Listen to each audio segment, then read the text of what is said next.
In 1995, golf was dead. Almost nobody watched it. Ratings crashed 30% in 5 years. The people who still cared were old, and they were dying off. Everyone else thought golf was the most boring sport on earth. Even the money was running out, and it was about to disappear completely. Then, a 20-year-old showed up and changed everything. But how did one kid save an entire sport? And why did it work when nothing else could?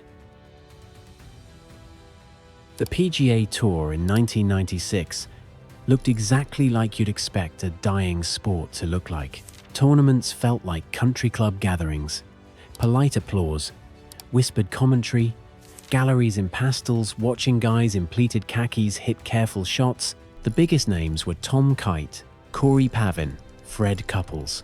Good players, solid careers, but nobody outside golf knew who they were. Basketball had Michael Jordan. Baseball had Ken Griffey Jr. Football had Brett Favre. Golf had guys your dad might recognize. There were no superstars, no energy, no edge. And the tour itself wasn't built for excitement. Professional golf rewarded patience, experience, and control. Strength was secondary. Fitness was optional. Power existed, but it wasn't something you aggressively trained for. The model golfer was skilled and steady. Dad bods were common. Some guys smoked cigarettes between holes. That was just how golf worked. Then, in August 1996, a kid fresh out of Stanford turned professional. People noticed him immediately. He looked nothing like anyone else on the game. At 6'1" and around 185 pounds, he was lean, muscular, and visibly explosive. His walk was fast. His swing was violent. His presence felt intense. He looked like he belonged to a different sport entirely. His name was Tiger Woods, and golf had no idea what to do with him. Tiger didn't just practice on the range. He lifted weights, heavy weights. He worked with Navy SEAL-style conditioning routines. He ran sprints. He trained his core, his legs, his explosiveness. This was not normal in the mid-1990s PGA Tour, and the reaction was immediate. Golf commentators openly questioned whether lifting would ruin his swing. Players like Nick Faldo expressed concern that the stress would shorten his career. The media framed it as extreme, even reckless. They were all wrong. Tiger's first tournament as a professional was the Greater Milwaukee Open in August 1996. He didn't win there. He tied for 60th place. Not exactly a fairy tale start. But then, just 2 months later, he won the Las Vegas Invitational, his first PGA Tour victory. By the end of 1996, he had won twice and earned Rookie of the Year honors. The hype was building fast, but everyone knew the real test was still coming. Tour wins are one thing. The majors are everything. That's where legends are made. That's where golf really pays attention. And the biggest major of all? The Masters. In April 1997, Tiger showed up at Augusta National. Augusta had a reputation as a course that punished inexperience. The average age of Masters champions was in their 30s. Over the years, it had become gospel. Augusta required years of emotional control and course knowledge. Young players didn't win there. The course was too demanding, too tricky, too mental. Tiger was 21 years old, and he was about to prove everyone wrong.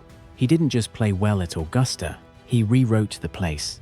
On the par 5 second hole, he drove the ball past the corner of the dogleg, a line most players never even tried, then hit a high iron into the green like it was a mid-par 4. On the par 5 13th, a hole designed for caution, he went straight at the pin all week. On Sunday, it was already over before the back nine began. Tiger finished at 18 under par, shattering the Masters scoring record. He won by 12 strokes, the largest margin in tournament history. He became the youngest Masters champion ever. He broke the record and turned a course famous for punishing mistakes into a highlight reel, and the world noticed. That Masters Sunday changed everything. Before Tiger, golf tournaments came and went quietly. Winners rotated. Purses stayed modest. The crowds were fine. But there was no buzz, no cultural moment. Then 43 million people worldwide watched Tiger win at Augusta. In the US, CBS pulled a 14.1 household rating, which basically means about 1 in every 7 TV homes in America was watching golf at the same time. 1 in 7. The year before, that same final round was closer to an 8 rating, just half the audience. Golf doesn't just double its viewership overnight for no reason. The networks knew immediately that something had changed, and Tiger didn't fade after that. He kept winning. By 1999 and 2000, he wasn't just the best player out there. He was overwhelming fields. In 2000 alone, he won 9 times, including the US Open at Pebble Beach by 15 shots.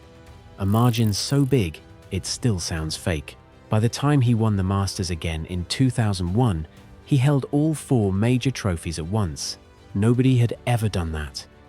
By the early 2000s, what TV executives noticed was how predictable it became.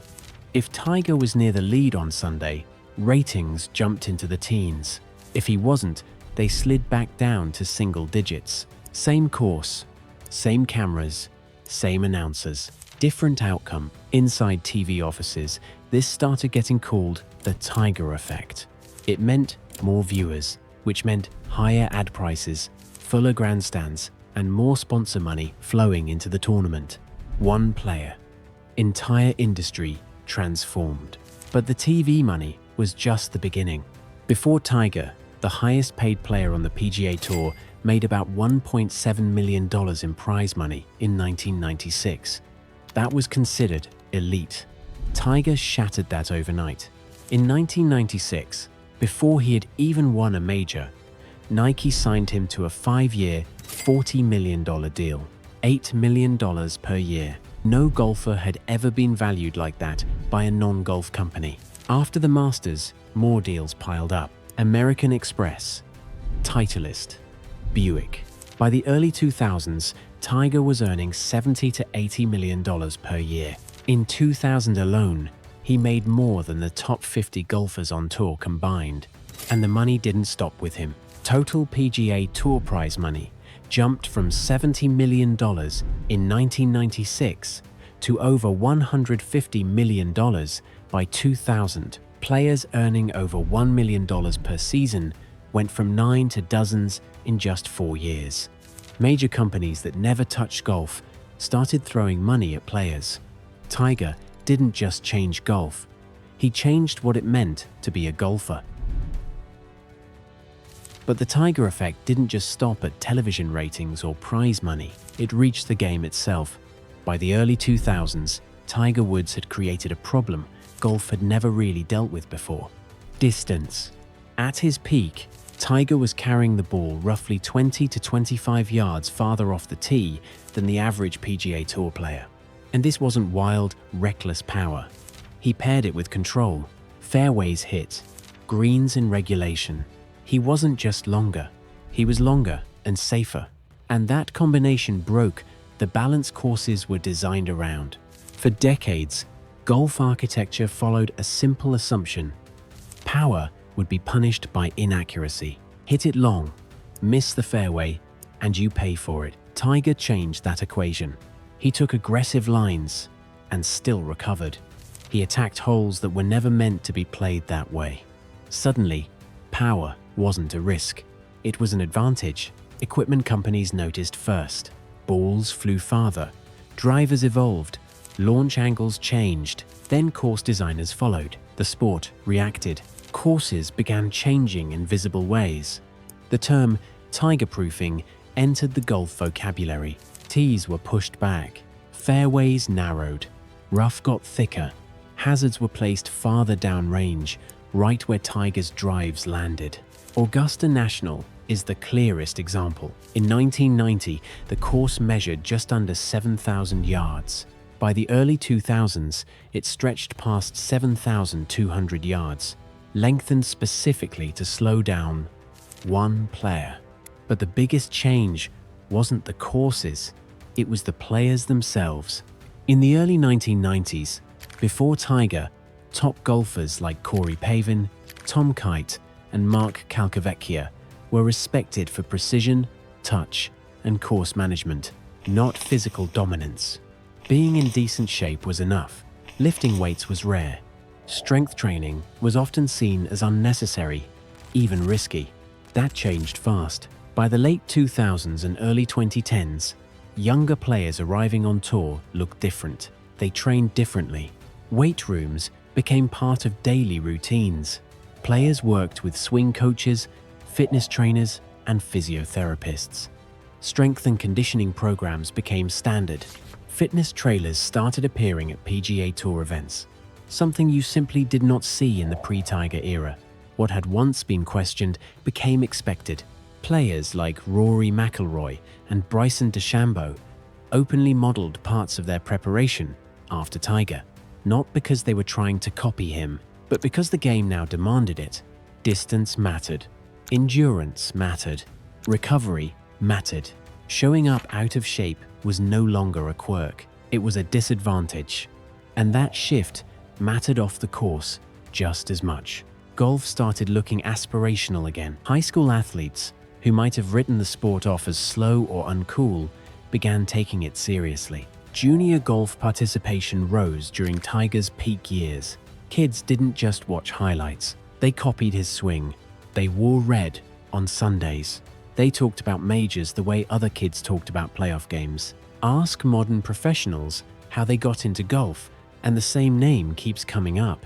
Rory McIlroy has said watching Tiger made him believe golf could be something bigger. Justin Thomas has credited Tiger as the reason he wanted to play professionally. Dustin Johnson has talked about how Tiger was the measuring stick the moment he stepped onto the tour.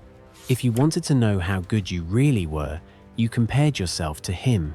Even Bryson DeChambeau, who went in his own direction, has said Tiger proved you could rethink the limits of the game and still dominate. For that whole generation, Tiger wasn't just a great player they admired. He was the reason golf felt worth chasing in the first place. When people picture modern golf, they don't think of a course or a trophy. They think of Tiger Woods. But of course, nothing lasts forever. By the late 2000s, Tiger's body started to break down. Knee surgeries, back issues, long stretches where he couldn't swing without pain. In 2008, he won the US Open at Torrey Pines on a fractured leg and a torn ACL, but then disappeared for months. In the years that followed, the injuries piled up. Multiple back surgeries, comebacks that stalled, seasons where he barely played at all. By the mid-2010s, it looked like the run was over. Tiger fell outside the top rankings. He missed cuts. He withdrew from tournaments. For the first time, golf had to imagine a future without him on Sundays. But here's the part that matters. Even as Tiger faded, the sport didn't revert. Prize money stayed high. Players kept training like athletes. Courses stayed stretched. TV still chased stars. The infrastructure he forced into place remained. And then, in 2019, at Augusta, he did something no one expected anymore. At 43 years old, after 4 back surgeries, Tiger won the Masters again. That win wasn't just a comeback, it was a reminder. His dominance shaped an era, but his legacy reshaped the sport itself. Even without him winning, golf now runs on the system he built.